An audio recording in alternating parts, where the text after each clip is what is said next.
I was definitely the kid growing up that was like the why kid. I have very vivid memories of being like 8 or 9 years old and my dad being like, please just stop asking questions.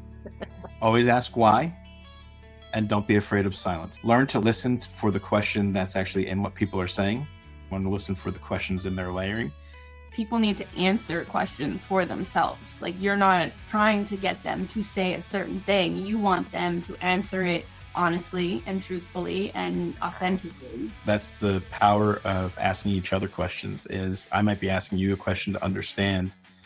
Then it does something in you. Pax would do this thing where, like, if a song comes on, we always have music playing basically all day long, and if a song comes on that like affects him, like deep level, he'll like act things out in the room. Like if there's like a song from Lord of the Rings crescendos and it's like the big battle song and everything, he'll like be in the living room and have like a pretend sword in his hand and he'll be like walking around and stuff. 99% of parenting is just dealing with a tiny version of yourself. What is a PK?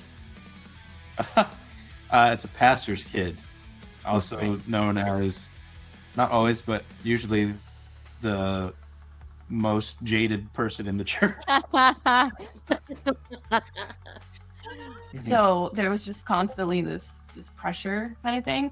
And did I think I was gonna marry No, I don't think I did. I think for a long time I thought I was gonna marry a hockey player. So when I was about 15, we walked through complete spiritual abuse, a super abusive situation, and I was exposed to all of it. Like there were points where I was in the office while my dad I was in a room at the church in his office. I could hear my dad being screamed at from the next room. We are raising the next generation who's going to see what we're doing, and then our ceiling, and as high as we can possibly go, becomes their floor, and they're going to take it on and continue even further than we could have ever gone, Basically, Erinn will hear something 6 months before Jay hears it. Because I'm stubborn and dense. I've always been Jacob wrestling with God. I literally got a prophetic word when I was a kid that I was like Jacob wrestling God, because I need to ask him my questions and I need to wrestle it out. And I know he's gonna win.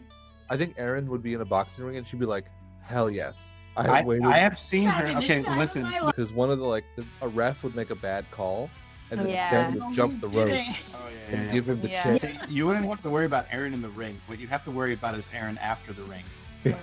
Like 2 years after, when she has like looked up your entire family on social media. Erinn is the mob fixer who runs the actual boxing ring.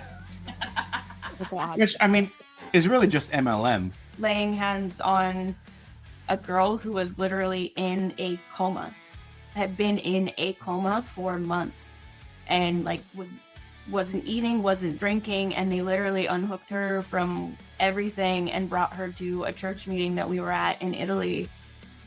And like my heart burned and I was like, let's go. I just feel so much peace around you. I feel so at peace. I remember being younger and being like, that is stupid, because nothing inside me is peaceful. Nothing inside me feels calm. I feel angry and I feel dark and I feel depressed. And the last place that I want to be is at church or to have anything to do with ministry.